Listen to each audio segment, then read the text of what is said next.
Hey everyone, welcome to the GYST Podcast. If you're tired of being comfortable and want to take on living life from the context of 100%, fuck yeah!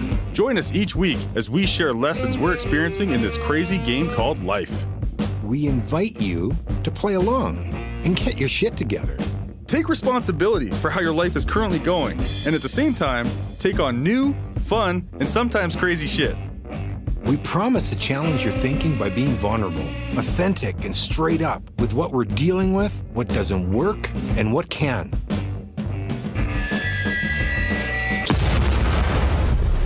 Be warned, this is not your grandma's podcast. Welcome to episode 58 of the GYST Life. It is a weekly podcast that explores and uncovers what it takes to create your best life on your terms. We dig in and provide those willing to listen with gritty, real, and uncensored insights that will inspire and challenge you.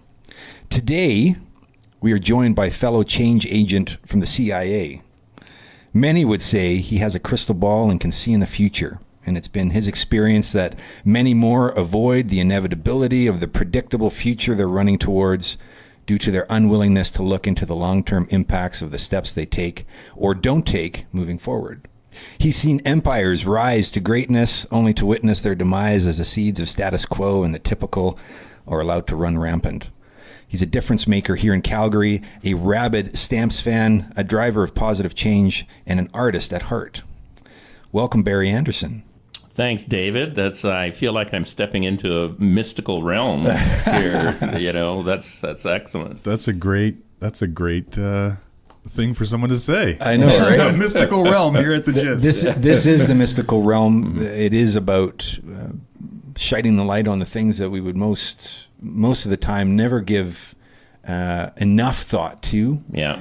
And is actually what drives us. It's what sources us. It's what inspires us. And they can be fleeting if not paid attention to, right? Yeah. They just come and go, much like anything mystical. It's the apparition was there and then it's not. And it's like, oh, I kind of wish it hung around a little bit. Yeah. So we want it to hang around a little bit. The magic in the unknown Lovely. and unseen. Right? Lovely. And everybody's got a great story. And most of the time we don't give it enough time to be told because we're busy doing the stuff that we're doing. Sure. And people expect us to be doing that stuff because that's how we're defined most of the time. Exactly. And there's more to it. And so we always take a deep dive. We take a deep dive in the work that we do that you're already well versed in. And then as a social fun thing to do, we continue to explore and take those deep dives. Great. Yeah. So Barry, you're working with the CIA. But My company started a century ago. Yeah, but it's not the CIA. Right. It's your CIA. It's a CIA. It's a CIA. It's like, saying that, you're not the God, you're a God. That's right. Yeah. So, that's so good. When I first dropped it this morning, I'm like, yeah, I got Barry from the CIA coming. He's like, what? I was like, oh man. Actually, what I said was, we're going to find out who killed Kennedy. Yeah. Unfortunately, that's not going to happen. That's not going to happen. I know. Too bad. So the Creative Intelligence Agency, that is the CIA we're referring to. Yes, that is. That's so cool. Yeah. You've worked with many providing this service of helping people find where they're going, what they could be doing, how they can be innovative and create something worthwhile. And you've been doing that for a long time. Thanks for reminding me. You're welcome. It has been a long time. Sometimes, and the fact that you've done it for so long, and the reason why I bring it up that way is you've seen what happens Right. when people double down on it and really lean in and make it work. Yeah. And then those that are on the fence and are, shit or get off the pot kind of mindset. Yeah. And what happens on that front. Yeah, absolutely. Yeah. So I bring that up with that context in mind, because what I'm curious about is to hear from your side what some of that experience has been for you. Sure. Sure. Well, and I promised to make this a short story. What we've got 6 hours here, I think, today. That's great. No, you're absolutely right, David. Because for me, the length of time that I've been in the business has been a blessing, because I have seen an arc that is really amazing to watch, an evolution of how our business works and where it's gone, where it's gotten to from where it started. And for me, I guess what summarizes it is going from surface to significance, because I started out as an artist in art college. And What kind of art did you do? In art college, you start off just, worrying that you can draw a straight line. But no, it was kind of all the original types of stuff, figure drawing and but also graphic design in terms of shapes and color and that kind of thing. But eventually it evolved into what they called back then commercial art, or what they kind of evolved to, which was visual communications, which made us all feel much better. It sounds very professional. Yeah, it was a very, very, very much more professional. And I'm going to step back a bit, because my story from where I came from has a lot to do with how I got to this point of significance. But when I talk about surface, it's going from 2D, it's going from worried about whether you can draw a straight line and create a shape, to whether or not you're actually making a difference in the world. And you're making a difference in the city that you were born in the neighborhood, in the city, in the province, in the country that you're born in. And I love how our profession has evolved from that kind of surface, the idea of design, to making a difference. So that's cool. But my story personally, and it relates to all of this, starts in Arkansas. And our family kind of came from Arkansas, and this will date me. Although I like to say, if people think of me in terms of age, don't think of me as holding an oxygen bottle in my hand. Think of me as holding, the Gandalf staff of power. Oh, that's great. Thou shalt not pass. So, Yeah. powerful age. Most 27-year-olds don't describe themselves that way, so I'm really excited to hear your story. Wow, you've got some cool dudes here. I love it. That was well done. Anyway, Kudos. but literally back in the 40s, my family got on the wagon train and a whole bunch of them moved from Arkansas to California, because literally people were uprooting themselves across the United States and moving to wherever the war effort was and wherever jobs were. So my family moved out to California because my dad and my granddad were both working in the war effort building bombers, which was really cool. The stories that my dad used to tell. And my dad was a football player all the way back from high school to college. And so while he was, kind of working, trying to kind of put some food on the table for the family, he was also still playing football and very involved in sports.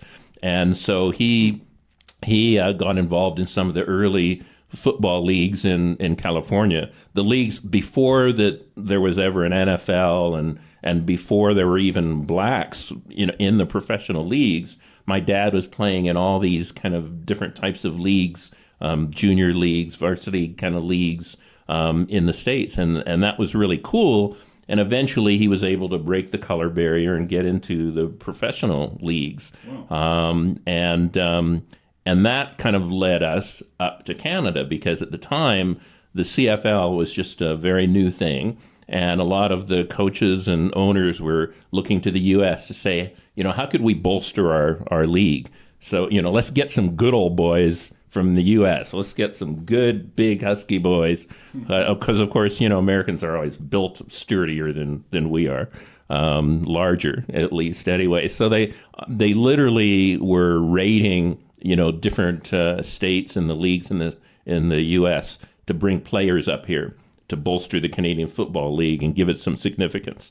And so that's why my family ended up here. Wow, Literally, we went from Arkansas to California to So you were born in Arkansas? Calgary. I was born in Calgary. Oh, you were born in Calgary. That's right. You said and that's the key thing here, because I almost needed to divorce my parents, because they moved up to Calgary the first time my mom saw Calgary was January of 1950 or something like that. Bring it on. And so, I always said, why why did you want to move up to a place that had this kind of cold and snow? And what is the problem here? I could have been raised in sunny California. I could have been a Hollywood guy. But no, they had to come up here. And it's funny, but it lasted the test of time. Kind of the cliche that my mother always said was that they love the people. They really love the people. And I can understand that, coming from the southern United States, to California up to Canada. Canadians may not be as stout and sturdy as Americans sometimes, but we're good people. And they found a lot of good people to share their lives with. So when they moved up here, even though the weather was, Game of Thrones type of, winters and stuff like that, they loved the people and they got very involved. So my mother became president of United Church Women, president of Meals on Wheels. She was the first woman of color on city council. All the time that was happening, my dad was, he had a radio show in Calgary. He was part of some jazz bands in Calgary, and he was playing football for the Calgary Stampeders. And that's why I was born in Calgary. But it's also why I was given this sense of community and sense of how people in a community really make a difference in your life, and how you need to make a difference by giving back to that community. So that's what started me on this arc, really, from what I said was surface to significance. And to this day, it holds true that a lot of what I want to do is be a catalyst for positive change. Mm-hmm. And I know you guys talk a lot about being a catalyst. Now, in functional terms, it started with me going to the College of Art and starting on a creative career. And that was lots of fun. And again, I was very much supported by my father, who was sports, and he was also had a background as a mechanic, a manly man. Mm-hmm. And here his son was going, I want to go to art school, I want to paint. Was that a bone of contention at all, or was he just like open? He was amazing, he just totally supported that, because that's not typical at that time of. Oh, absolutely. Life, Absolutely not typical. Do the hard work. Yeah. That's playtime. That's right. But I, was able to turn playtime into, an actual career. So that's how I started, both functionally and philosophically. Was, functionally, I wanted to be an artist. I wanted to have a creative career. And philosophically, my parents were always the sort of people who said, you've got to, be significant. You've got to make a difference in some way or another. And that's what I saw with them every day. So, as I went through art college, I developed some great relationships with people. And coming out of art college, very early, some of the people that I actually went to school with were the people who became my partners in business. And literally, we came out into the marketplace, worked for other people for a year or two, but then started our own business. We were kind of designers and illustrators coming out of art college, and we started up like that with a kind of design and illustration studio. But again, because of that sense of going further and trying to give back and trying to make a difference, we very quickly evolved from just kind of designing, illustrating, doing graphics and things like that, to, how can we actually make a difference in a business? And at the time back then, of course, this was before social media. This was even before digital. We were still on the board, drawing and designing stuff and trying to, using the Pantone book to figure out what was the best color.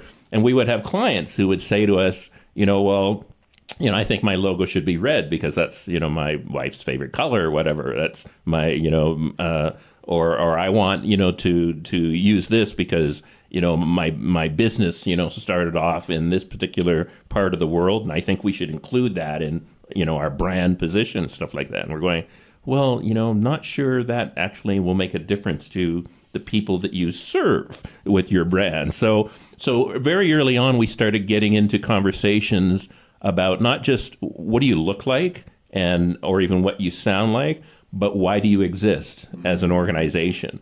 And that allowed us to go from being kind of a design company to being a company that became a business partner, a real partner, and somebody who could actually make a difference in terms of what the business was all about, not just what it looked like and sounded like. Now, make no mistake, we made a good living as what you would call an advertising agency, because we evolved from that design and illustration studio into an advertising agency. We started out, our brand was the Image Brokers. So you can tell that was very much about the transaction, design and illustration, right? And the transaction. But then we, changed our brand to Creative Intelligence back in the late 90s. Even the name, the difference in the name, the energy of the name, Image Brokers, and then Creative Intelligence, man. It just leveled up in the awareness game. Yeah, it's a complete shift. When we did make that change in the late 90s, that's when we actually got WestJet. Because they launched in 1996, and we were their first agency, and we were their agency for their first 10 years.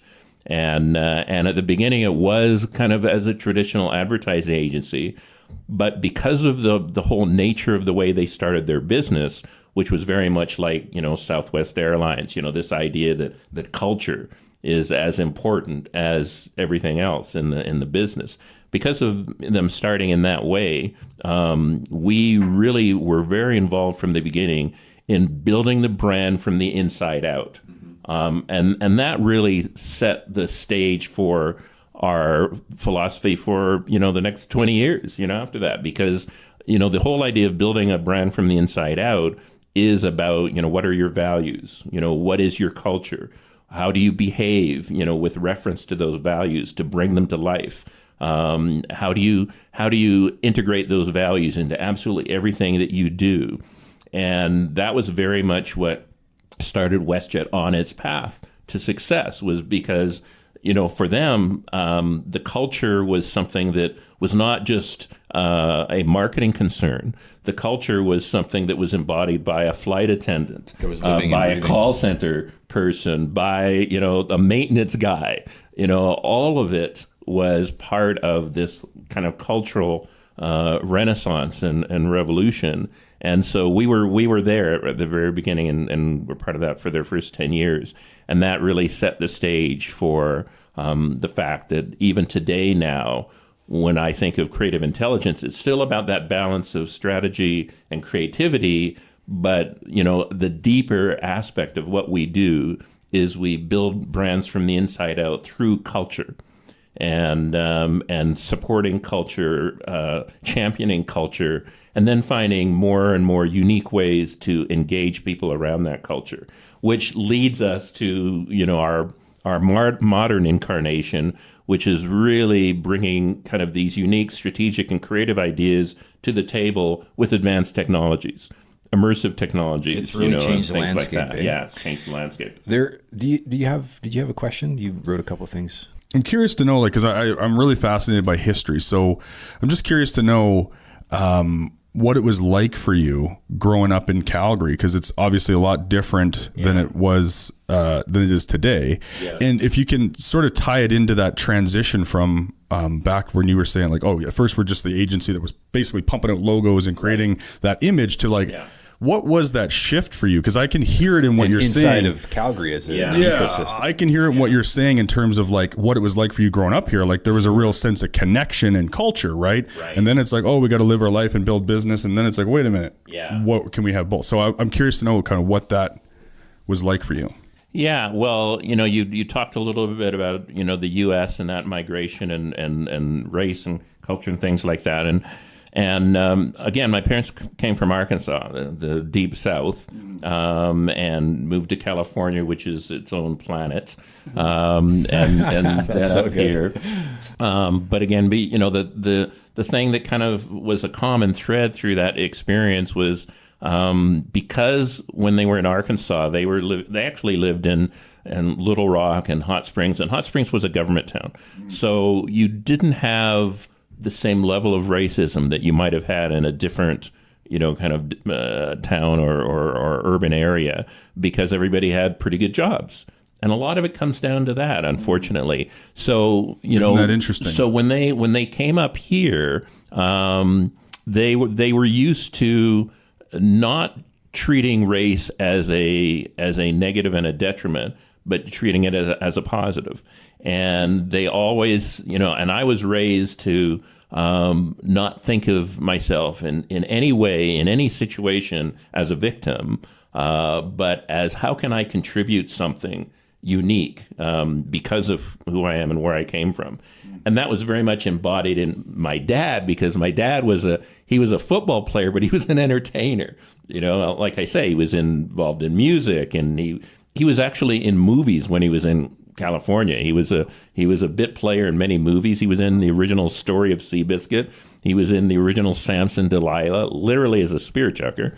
So again, it comes back to, I guess, an inner philosophy that was given birth in an environment that was conducive to having that philosophy. And what I mean is that they were fortunate that where they lived, they, maybe experienced a little bit less of the institutionalized racism. I mean, it's not that they didn't experience it. They certainly did. Wasn't as pervasive. They were given other opportunities. So they carried that with them throughout their lives, the idea that, you can turn this around and make it a positive, and that, it's all about who you are as a human being, not, what color you are. So I was raised with that sense of pride, and it's not that I didn't experience that here in Calgary, but I was raised with the idea that you can, step out from under that shadow.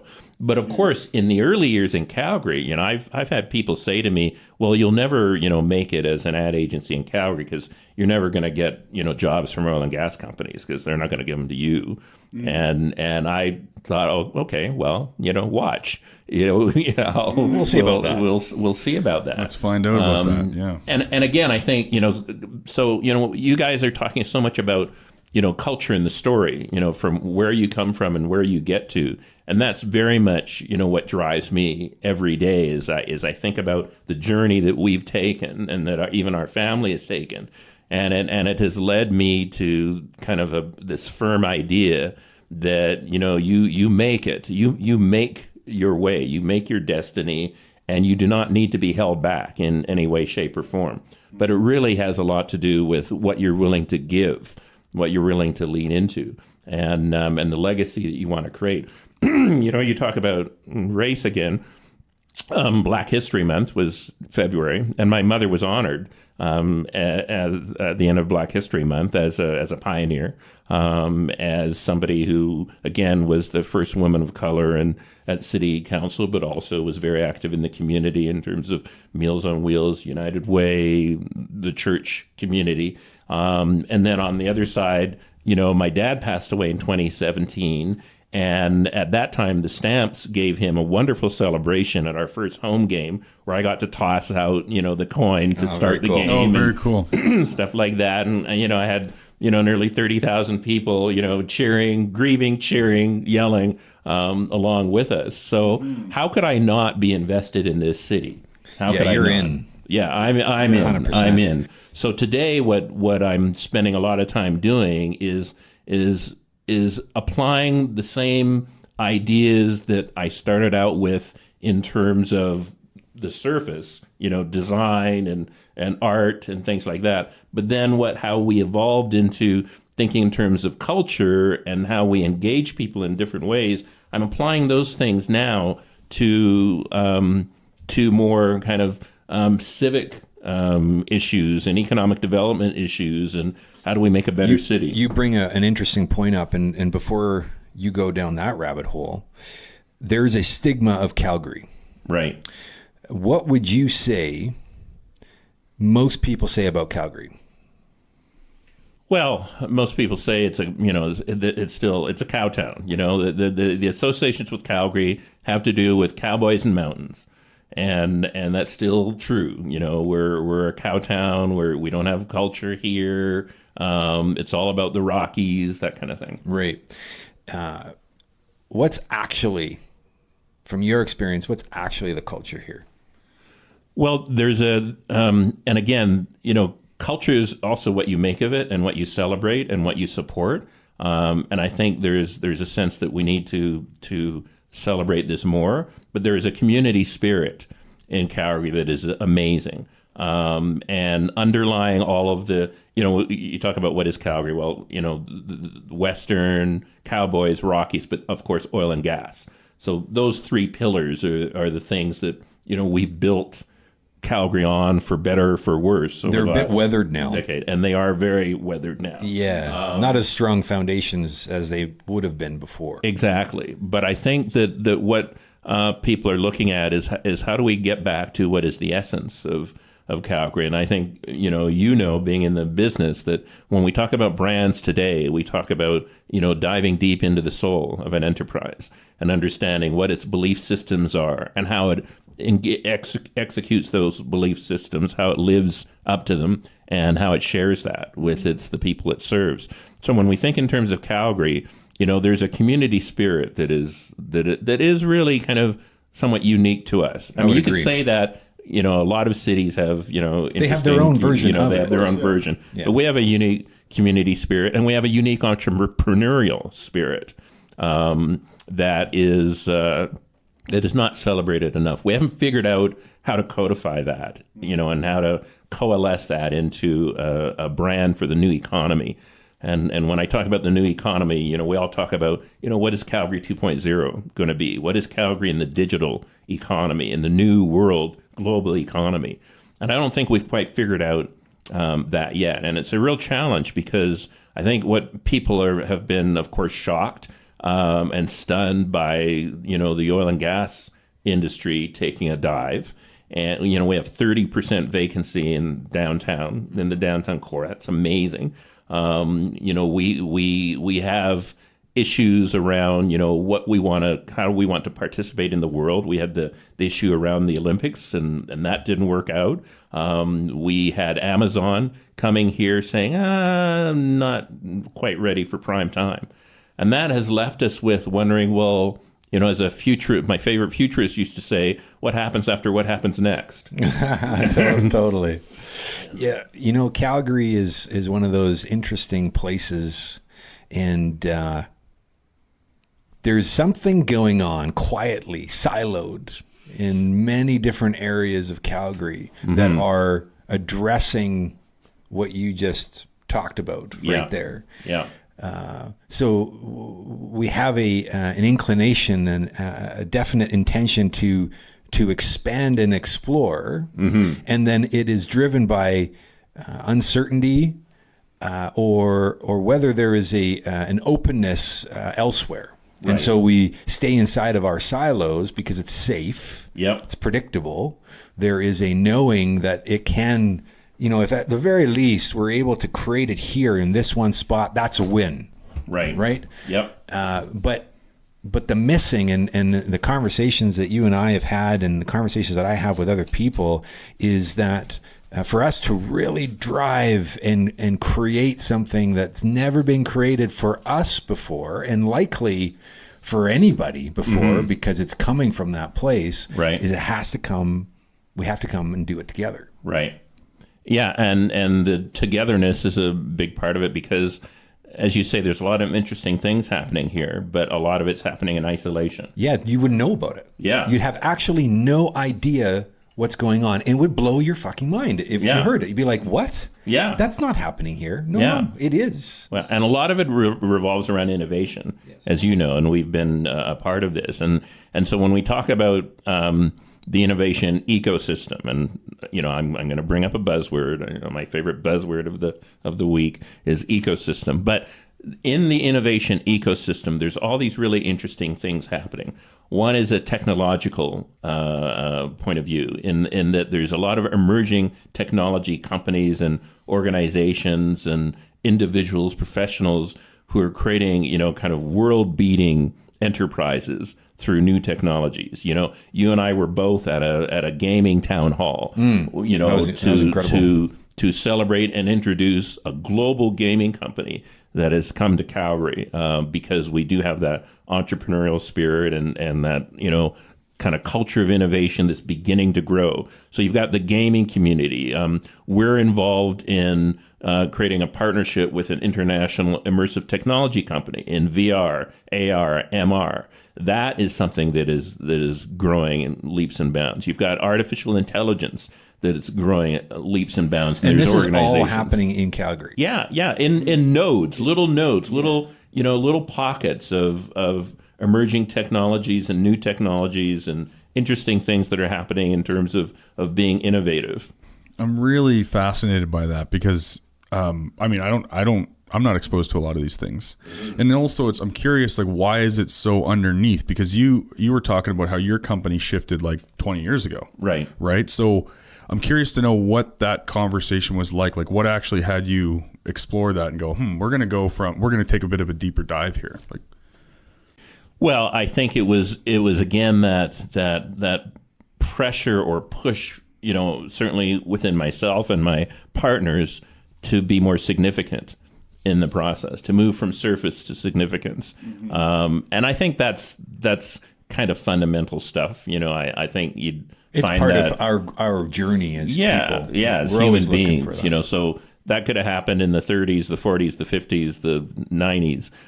But I think what's happening now is because of technology, you have things happening at a more accelerated pace.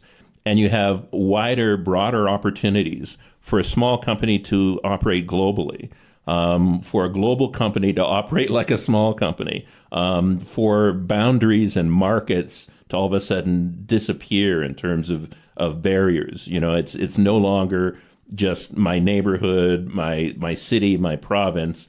It is the global market that we're all dealing with, and it's one click away.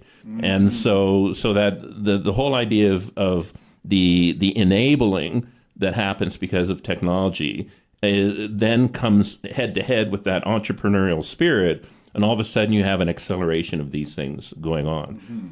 And I think it's growing. It's not perfect, but it's growing.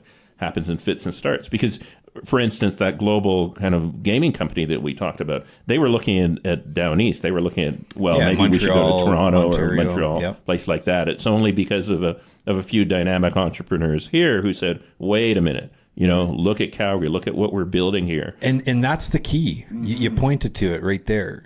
It only takes a couple, to your definition, dynamic people to create an opportunity and have it start to ripple such that a gaming company, a very well-established gaming company, has now you've piqued their interest. Yeah. It doesn't take very much. No, it doesn't. And sometimes it's the catalyst happens, almost in an organic way from all these collisions, between various industries and various economic forces and companies. These collisions happen, and all of a sudden, what is catalyzed out of that is something new. And when I'm talking about collisions, I'm meaning all the nodes in the network, and that's education and training. There are advances happening there. That is economic development in terms of our economic development entities and the initiatives that they're interested in. You've got, again, the private sector and the emerging technologies and the emerging industries and the needs. You've got societal changes that are happening where we have an influx of ethnic groups and people from different parts of the world, different. And our diversity isn't just about ethnics; it's about age. It's about young people coming into the market and being enabled to do different things. You have all these forces happening, coming together and creating a lot of interesting collisions. And when that happens, things are given birth to that we hadn't even imagined could happen. Like you just can't even foresee sometimes, what's going to be right around the corner. I had no idea. We had really a gaming community. Like, we have a gaming community that just came about, sprung up. It's amazing. Yeah. Well, when you let go of needing it to look a certain way, to go a certain way, like it should do this. Yeah. Then you actually see what else is showing up as the opportunity, the direction to take. And it is most times unexpected and completely not the direction you thought it was going to go. Yeah. Yeah. And is in a better service than the direction that you were pretty set on it taking. Yes, right? absolutely. It's actually what creates innovation and allows people to do something they've never done before, to your point. Yeah, and people talk a lot about disruption, and in actual fact, the idea of disruption is something that to some degree we need to embrace in order to make some of these collisions happen and to create new things. I was at an event last night where, again, a group of entrepreneurs in Calgary have been working with university in the Netherlands. So we had a bunch of Dutch kids who came over here and took a look at how to make Calgary a better city. Oh, that's cool. I mean, just a crazy idea. Talk about out of the box thinking. So you bring that European perspective, especially that Dutch perspective, to our problems here. Don't put any restrictions on it. Don't put any limitations on it, and see what they have to say. And we had these Dutch kids presenting to us these ideas about what would be cool. Can you share any of what Sure. Just a couple of things, that are kind of out of the box. But, we kind of think of our city in certain ways, and we don't kind of think outside of that box. We think of Stephen Avenue Mall as being our one kind of pedestrian area. But they said, well, what if you turn Center Street into a mall? Wouldn't that be cool? And they showed us what that might look like. And all of a sudden we're like, wow, that would be cool. Or they looked at, how the train tracks divide the city. Again, an outsider comes and goes, your city is kind of cut in half by these train tracks. What if, in the downtown core, those train tracks went underground and that whole kind of area along the tracks was turned into a green corridor? Yeah. How wow. that would be cool and stuff like that. And they looked at the fact that we have 30% vacancy in the downtown core.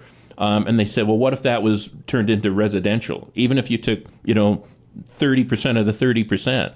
And turn that into really unique, innovative residential to gain more, density in the downtown core, bring more, millennials into the downtown core, creative culture in the downtown core. Create some sort of energy dynamic. Yeah. So, I think the key things that they were bringing to the table were, a lot of green. And I think everybody, that's not a big surprise. But the way they were, expressing it in their ideas was amazing. Well, and who they were, young, inexperienced. Yeah. You don't know what you're talking about. Might Right. be the aura in the background. Yes.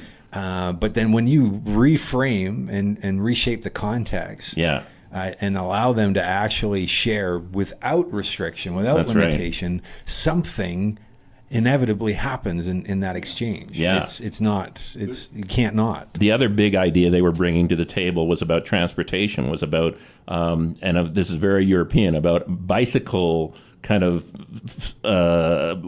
pedestrian and bicycles as opposed to cars and buses and trains. Yeah. That's a big bone of contention in this city, though. Yeah. We got a lot of pro-car, yeehaw, it's my horse. Yeah. So I want to be responsible for time, Barry. Sure, yeah. We are coming up to close to the end of the podcast. Yep. And I know Vern wants to say something. He is eagerly waiting his turn. It's just that all I wanted to say was just the power that seems to continuously show up inside of the beginner's mind. Right. Right. Just that whole idea of looking at things newly and pretending like you don't know how it's going to go and go, like, what's actually possible here? Right. Even the downturn, let's say, with oil and gas, all the space being created in Calgary downtown, it actually opened up people's view of like, oh, what else is actually going on here, right? So you can actually look at the entire city newly and be like, well, maybe it isn't just cowboys and mountains and oil and gas. Maybe there's actually something else going on here. So, and the reality is that is actually the case. And it's been that way the entire time. It's been that way the entire time since the 40s. Yeah. It's never not been here. It's only just been quiet and under the radar because other things kind of took the limelight, if you will. And there's nothing wrong with, absolutely. Rockies in the West, but there's a whole other part of it. Absolutely. Okay, so in wrapping this up, I have one question that I want to ask you. If you had Calgary's most affluent CEOs in the room, what would you say to them? I would say embrace disruption. Let people break shit up. Let them just, break some things, It's okay. Take a risk. Let some, last night the word of the evening was disturbance. Let disturbance happen. Let disruption happen, because our traditional way is not just good enough anymore. We don't want to destroy our traditions. We love our heritage. We love many of the legacies of our heritage. But if we're going to go forward into what we're all calling this new economy, we're going to have to, break shit up, break shit down, and let new things come to life. Oh, that's so great. If somebody wanted to reach out to you, Barry, and connect with you, how could they do that? They can reach me through Creative Intelligence. Our website is ciacanada.com.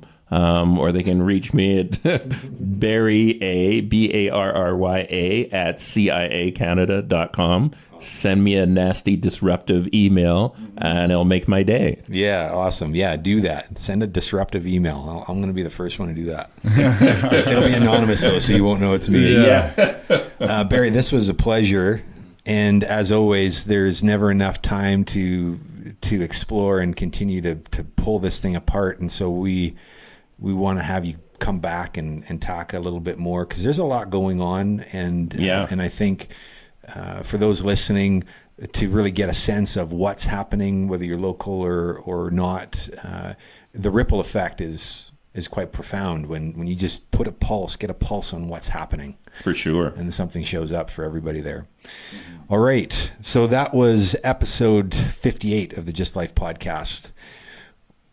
I never know how to close the fucking thing, Well, just for the record, we are connecting with our other audio guy, Keith, and we are eventually going to take that pressure off you, my friend. Yeah. Oh man, it's heavy. It's like don't get it wrong. Like, don't how fuck do it I- up. You need a song. I'm just personally. Right, I a think, jingle. Do you want to make a jingle for you need us? Just pick a guitar up from underneath the table and just strum us home. Oh man, you don't want that happening. It'll be horrible. You know what we could do maybe today is we can just keep talking shit here, and maybe they'll just fade out. Aaron can fade us out. How about that? So thanks for listening. We appreciate it. Episode 58. And then that's where the camera kind of goes away and you can see the people talking, right? Yeah, I can put my pants back on.